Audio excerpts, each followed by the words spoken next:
everybody, and welcome back to the Girly Girl Bookworm. So today I have part 2 to the video that I probably just put up before this one, which is the worst books that I've read according to Goodreads. Last one I felt guilty about not posting pictures because I probably own most of them. And just didn't want to hold them up. This one I almost own none of these. So we'll just say that I almost agree with every single thing on this list. So let's just dive in. We're going to start with the 15th book and work our way to the worst. So last time we worked with 15 all the way to the best. This time we're going to do 15 all the way to the worst. So let's just get started. The first book is No One Else Can Have You. Now this one is weird because I actually loved this book. I gave this book 5 stars, but the reason it made it onto this list is because people started just rating this book 1 star just to get at this author. This author was problematic in the way that she got a negative review. I can't even remember, like it was like a 3-star review or whatever. She got a negative review of some kind. She found the reviewer and then like went to their house or something like that and like harassed them essentially. I don't really remember anything else about it. That's the only part I remember. But I had read it before she went harassing people. So I really loved it. I gave it 5 stars. I know a lot of people did not like it.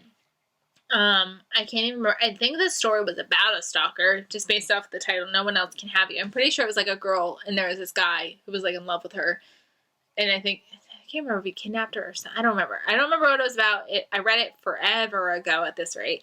But yeah, she basically stalked someone, and everybody at that point started just like 1 starring her, like will not read, she's crazy, 1 star. So I think that's why this one tanked so badly, because I think it was doing well before she went ahead and stalked people. But for me, I thought it was just a fun like YA, like I'm gonna get through it read. So I rather enjoyed it, but I understand why it's on this list.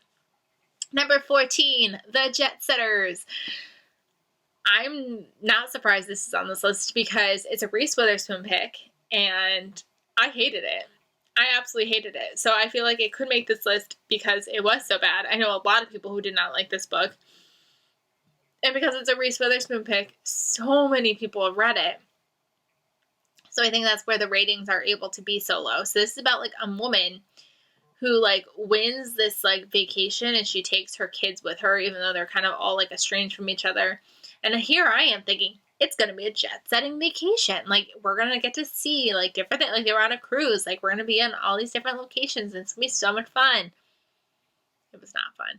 This was also the year that I was reading every Reese Witherspoon pick. So I do have a video specifically about this book, because that was when I was doing I'm going to read every Reese Witherspoon book pick, and we're going to do it as a book club, which nobody else participated in it besides me, I feel like. But it was not good. I'm not surprised to see this one on this list. 13 is I Love, I Lost, I Made Spaghetti. And this is a memoir about a woman. And that's all I remember. And I remember there being like recipes throughout it. This is a book that I bought like in the bargain bin at Borders, I want to say. I want to say it was when Borders still existed. And then it sat on my like, I didn't even have a shelf at that point. I think that was still when I had just my like window seats. Sat in my window seat forever. And then I finally picked it up because I was like, I'm reading. And that was like before I really liked nonfiction too. So like I'm not surprised to see it on the list just because I feel like no one's read it, and it was in the bargain bin, so probably no one's read it. But yeah, that was a weird reading experience. So kind of not surprised to see that on here. Forget You Know Me by Jessica Strasser. Now, this is a book that I was highly anticipating because I really liked, oh, that scared me. I think Sydney's outside the door. So this is a book that I was eagerly anticipating because I liked a book that she came out prior to that. I don't even think I own them anymore. I'm pretty sure I got rid of both of them. But I was eagerly awaiting this one. This was supposed to be like this friend, they're like Zooming, and like something bad happens, like behind her, and the friend sees it and then like races to the house, and they're like, nothing happened, like you didn't see anything. And it sounded like it was going to be really great, and then it just was boring. So like I'm not surprised to see it on this list, And I kind of agree with that. I didn't really like it. And then we've got 11, which is The Blessed. This cover was stunning. I remember when this came out and I like loved the cover so much. I read the first 2 books in this series. There was a third one that I never got to because by the time it came out, I was just kind of over it. But the first book, The Blessed, I gave 5 stars to. I can't even tell you what this book is about anymore. I got rid of it because, like I said, the second book I didn't really like, and by the time the third one came out, I didn't care. And so I was like, well, I'm going to keep the first book. I know. I want to say there was like, I remember it had like reverse cover, which was like super cool. Like the inside was like different. I think it was like about saints or something. I don't even remember. But I really liked that one apparently because according to Goodreads, I gave it 5 stars. And that was before I was like actually writing a review. So I don't know why I gave it 5 stars, but I gave it 5 stars. But I guess it would make this list because apparently I was the only person who gave it 5 stars. But I'm kind of surprised that it made the list just because it did have 3 more books. Like it did have 2 more books after it. So like I'm surprised that the first book would be ranked so lowly. Like I said in my last video, I've read 1,775 books or something like that. So like for it to be ranked so low, why did 2 more books come out after it? I don't know. Zombie Blondes. This is so funny reading, especially because like obviously I've had my Goodreads since 2012, so we're dating myself here with these. I bought this book for like $1 at the library, and I loved the cover. I thought the cover was super fun. And then again, this is when I was like reading anything and everything apparently, and I didn't really know my taste. But I'm pretty sure I remember this one just being really boring. I think I wanted it to be like more zombie-ish, and it just wasn't, or something like that. I don't remember. I don't remember this one at all. Number 9 is Girl in the Arena. I remember looking forward to this one so badly. I forgot who hauled it. I think it was like Raylene. So like going back to 2013 BookTube, she read it, I think, and I was like, I have to have it. It's a female gladiator. I need to have it. I remember it coming and it was like probably the size of my notebook, like height-wise. Like I remember it was like so tiny and thin and boring. Boring. Sorry if you hear Sydney screaming. She's screaming at Patrick to go get Sawyer from his nap. Yeah, I just remember it being really boring and really awful. So, like, again, not really surprised to see it on this list because I think I was, like, one of the only people to read it. But, yeah. And then we got number 8, which was Cobble Hill, which was an audiobook that I listened to last year or the year before that. This is written by the same person who wrote Gossip Girl, and I got it through Libro FM, and I just remember it being like okay. Like it was like an audiobook about this like neighborhood, Cobble Hill, of like wealthy people and like the people who live there. And it was an okay read. I'm kind of surprised to see it on this list because I feel like there were a lot of people who actually really enjoyed it when it first came out. So I'm like surprised to see it so low, especially because looking at the rest of what's on my list is like all these books that I read in like 2012, 13, 14 when like I was really reading just the YA garbage. I'm surprised that this one made this list based off of everything else that's on here. Number 7 is Model Land by Tyra Banks because I was obsessed with Tyra for the longest time, and I loved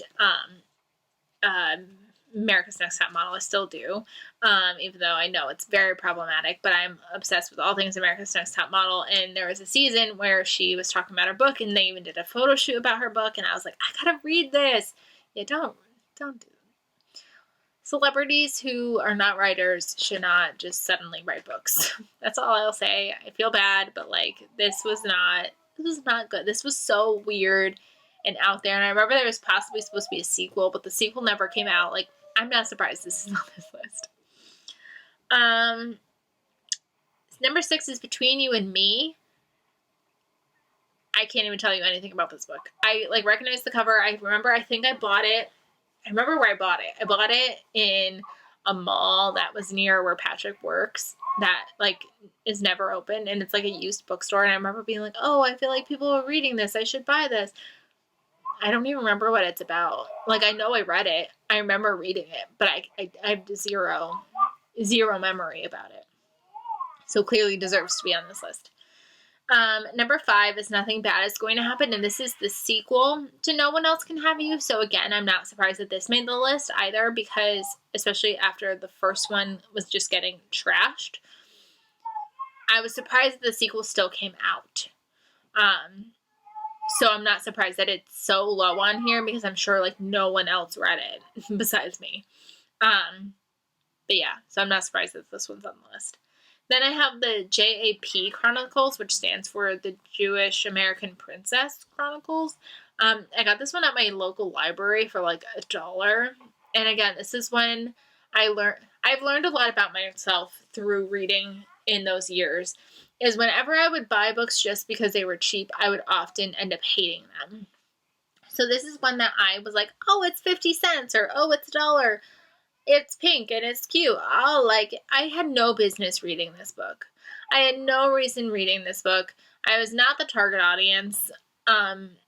So like, I'm not surprised that this is so low on the list, because I'm sure I was like the only person in the world who read this book. And I shouldn't have read it in the first place. So I just remember it was like these girls who all went to this Jewish summer camp. And then it's like I think they like fall apart, like their friendship disintegrates, and it's now years later, and I think they're getting ready for someone's wedding or something like that, and they all have to become friends again, and they like talk about the past. I know why I probably picked it up. If that is a true synopsis, that's probably why I picked it up, because I love like, oh, we were friends, now we're not friends, and like, let's come back together. But it was not for me. I'm not surprised to see it on this list. The False Friend. This cover was stunning. This was another case of I bought it at the library for $1. And this book was a book that I remember like the synopsis sounding like suspenseful and like thrillery. This was before I was really into thrillers too. I think this might have been before I read Gone Girl, or like when I was still like trying to find something thrillery after Gone Girl. And I remember it like being really dull and like not thrilling at all. So I think it's a case of like the synopsis sold a story that it wasn't actually giving. And if that's truly the case, then I'm sure a lot of people fell in the same trap I did of expecting like a suspensefully mystery type story, and then it not being that, and then not liking it. So again, I'm not surprised that this is on this list.